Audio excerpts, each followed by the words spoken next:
ऐसे संत जिनके बारे में कहा जाता है कि वो सिर्फ इंसान ही नहीं बल्कि एक दिव्य शक्ति थे। कई वक्त बताते हैं कि बाबा के सामने जाते ही आपको कुछ कहने की जरूरत ही नहीं पड़ती थी। आप मन में जो सोचते थे बाबा खुद ही उसका जवाब देते थे। सबसे प्रसिद्ध स्थान है कैंची धाम, जो पहाड़ों के बीच बसा ये एक आश्रम है।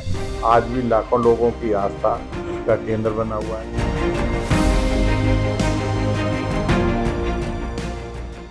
हेलो दोस्तों, आज मैं आपको एक ऐसी कहानी के बारे में बता रहा हूँ, ऐसे महात्माओं के बारे में बताने जा रहा हूँ जो जिनसे मिलने के लिए दुनिया भर के बड़े बड़े लोग आते हैं, लेकिन उनके आज भी चमत्कार रहस्य बने हुए हैं। ये कहानी है नीम करोली बाबा की। एक ऐसे संत जिनके बारे में कहा जाता है कि वो सिर्फ इंसान ही नहीं बल्कि एक दिव्य शक्ति थे। नीम करोली बाबा को लोग प्यार से महाराज जी भी कहते थे। उनका जीवन बेहद सरल था, लेकिन उनके चमत्कार असाधारण थे। कहा जाता है कि उनके पास ऐसी शक्ति थी कि वो बिना कुछ बोले ही इंसान के मन की हर बात जान लेते थे। दुनिया भर के बड़े बड़े लोग जैसे स्टीव जॉब्स, मार्क जुकरबर्ग भी उनके आश्रम की ओर खींचे चले आए। नीम करोली बाबा का असली नाम लक्ष्मण नारायण शर्मा था। बाद में लोग उन्हें नीम करोली बाबा या महाराज जी के नाम से भी जानने लगे थे। परिवार में उनका जन्म एक ब्राह्मण परिवार में हुआ था। उनके पिता एक साधारण किसान थे। बचपन में ही उनका मन अध्यात्म और साधना की ओर ज्यादा था। कहा जाता है कि उन्होंने कम उम्र में ही घर छोड़ दिया था और साधु जीवन अपना लिया था। हालांकि कुछ समय बाद वे वापस घर लौटे और उनकी शादी भी हुई, उनके बच्चे भी हुए, लेकिन इसके बावजूद उनका मन हमेशा अध्यात्म में ही लगा रहा। उनका जो जन्म स्थान था वो मतलब अकबरपुर गांव था, वहां पर हुआ था, जो आज एटा जिले में पड़ता है। उनके जन्म जो है 1900 के आसपास हुआ था। नीम करोली बाबा का जो नाम कैसे पड़ा ये भी एक जगह से जुड़ा हुआ है। खास उनके जीवन की बात यह है कि उन्होंने कभी खुद को चमत्कारी नहीं बताया। वे हमेशा सादगी और सेवा की बात करते रहते थे। सबसे मशहूर कहानी है ट्रेन वाला चमत्कार। एक बार बाबा बिना टिकट ट्रेन में सफर कर रहे थे। टीटी ने उनसे टिकट मांगा, उन्होंने टिकट नहीं दिखाया तो उन्हें नीचे उतार दिया गया। जैसे ही ट्रेन आगे बढ़ने लगी तो वो हिली तक नहीं। इंजन सही, सब कुछ सही, फिर भी ट्रेन 1 इंच भी आगे नहीं बढ़ी। लोग हैरान, क्योंकि बाबा तो नीचे बैठे थे। तब किसी ने कहा कि भाई यार, बाबा जी को वापस बुला लो, जिससे कम से कम ट्रेन तो चल जाए। तो लोगों ने, टीटी ने, उनके अधिकारियों ने उनके हाथ पैर जोड़े, उनको बैठाया, बुलाया। फिर बाबा को सम्मान के साथ वापस ट्रेन में बैठाया गया। तो जैसे ही बैठे ट्रेन तुरंत चल पड़ी। उसी घटना के बाद उस जगह का नाम भी नीम करोली स्टेशन पड़ा। कई वक्त बताते हैं कि बाबा के सामने जाते ही आपको कुछ कहने की जरूरत ही नहीं पड़ती थी। आप मन में जो सोचते थे बाबा खुद ही उसका जवाब देते थे। कई बार लोग सिर्फ टेस्ट करने के लिए जाते थे, लेकिन वहां जाकर उनकी सोच ही बदल जाती थी। बाबा के आश्रम में एक और अजीब बात होती थी, प्रसाद कभी खत्म नहीं होता था। जितने लोग आते सबको प्रसाद मिलता था, लेकिन फिर भी बच जाता था। लोग इसे चमत्कार मानते थे और आज भी यह कहानी भक्तों के बीच जिंदा है। सबसे प्रसिद्ध स्थान है कैंची धाम, जो पहाड़ों के बीच बसा ये एक आश्रम है। आज भी लाखों लोगों की आस्था का केंद्र बना हुआ है। वैसे तो इनके कई आश्रम हैं। वृंदावन में भी आश्रम है जहाँ बाबा ने अपने अंतिम दिन बिताए थे, और दिल्ली में भी आश्रम है जौनापुर में, वहाँ जहाँ देश विदेश से लोग आते जाते हैं। अभी रिसेंटली जो विराट कोहली और उसकी पत्नी अनुष्का शर्मा भी उनसे मिलने के लिए गए, वहाँ दर्शन करने के लिए गए थे, क्योंकि अब तो बाबा शरीर छोड़ चुके हैं। सवाल यह है कि यह सिर्फ एक आस्था का है या सच में कोई ऐसी शक्ति थी जिसे विज्ञान भी आज तक समझ नहीं पाया। क्योंकि एक तरफ ये चमत्कारों की कहानियां हैं, दूसरी तरफ इंसानी तर्क है। जो लोग वहां गए हैं वे कहते हैं कुछ तो है। अगर आपको ऐसी रहस्यमयी और सच्ची कहानियां पसंद है तो इनके बारे में मैं और भी एक चीजें और बताना चाहता हूँ। एक बार जब ये यहाँ पर गए थे, कैंची धाम में बाबा घूमते हुए जा रहे थे, तो उन्होंने वहां पे कहा कि भाई यार, मुझे यहाँ पर एक जो नदी पार करके कुछ बनाना है। नदी पार करने के लिए जब गए, वहां पे जब पहुंचे नदी पार करके, तो वहां पर एक उन्होंने कुदाल मंगाई गांव के लोगों से कि भाई यहाँ खोदो।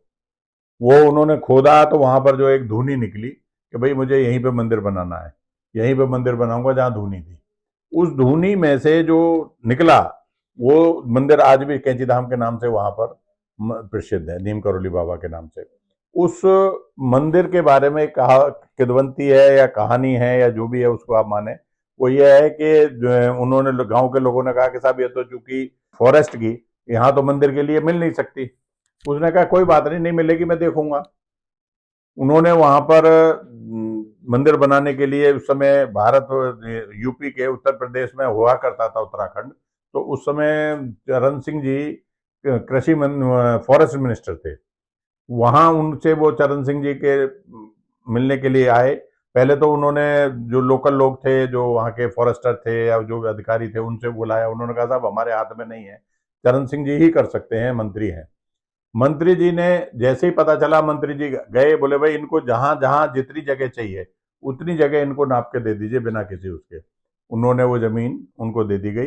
तब उन्होंने, बाबा ने ये उनको, चरण सिंह जी को ये आशीर्वाद दिया कि भाई तुम एक दिन भारत के प्रधानमंत्री बनोगे। और ये उनकी कहानी सच हुई कि चौधरी चरण सिंह जी भारत के एक प्रधानमंत्री बने। भले ही चाहे वो कुछ दिन के लिए बने, लेकिन बने। तो उनकी हर बात सत्य होती है। कथा यहाँ भी है, जो वहाँ के जो बाबा जी ने जिनसे सबसे पहले कैंची आश्रम में, कैंची धाम में मिलने के लिए गए थे, कैंची गांव में, तो वहां का एक वो था कि वो जब वो जा रहे थे तो घोड़े पे जा रहे थे, क्या था, तो वो एक आदमी जा रहा था बड़ा परेशान था। बोले क्या बात है? कि भाई तेरा एक मुकदमा है, ये तेरा मुकदमा तू जो जीत जाएगा। वो भी एक कहानी उनकी प्रचलित है। कहा यह भी जाता है कि एट ए टाइम ये 3-3 जगह बाबा रहते थे। कभी कहीं पर बुनों को जाते देखा था, आज अभी मान लीजिए यहीं पे कैंची आश्रम में, थोड़ी देर पीछे जो है वृंदावन में पहुंच गए, फिर कभी जो अपने गांव जहाँ के रहने वाले थे वहां के वहां पहुंच गए।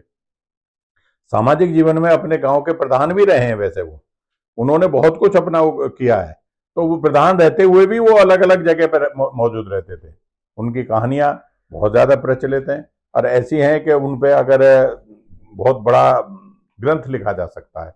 जो एक बार कैंची धाम में जुड़ गया और उन्होंने सच्चे मन से उनके साथ जुड़ गया, तो उनकी जो है सारी विपत्तियां दूर हो गई, सब कुछ दूर हो गई। ये साक्षात हनुमान जी के रूप थे। ये हमेशा कंबल लपेटे रहते थे, कंबल में थे। एक और कहानी मैं आपको सुनाता हूँ। एक कहानी है, एक फौजी था, वो मतलब एक उसके घर ये गए, वो फौज, लड़ाई हो रही थी उस समय, कोई युद्ध चल रहा था। तो वो फौजी के गांव में उसके घर पे गए और वो घर पे जाके बोले भाई मुझे जो रुकना है तुम्हारे यहाँ। बोले बाबा मेरे पास तो कुछ नहीं है। कि जो भी, कोई भी नहीं, जो भी है आपके पास, मैं आपके यहीं रुकूंगा। वो उसके घर में रुके, उन्होंने एक कंबल दे दिया उन्हें। और ये रात को मतलब कंबल में चीख पुकार, मतलब बिलबिलाते रहे रात भर। सुबह को उठे, उठ करके उन्होंने कंबल फोल्ड करा। बोले भाई ऐसा है, इस कंबल को खोलना मत, एज इट इज इसको जो है गंगा में या नदी में किसी में प्रवाहित कर देना। वो जब वहां पर गए, वो भारी था, तो वो अपना जब से ही मतलब वो गए तो कंबल जो है वहां नीचे डूब गया।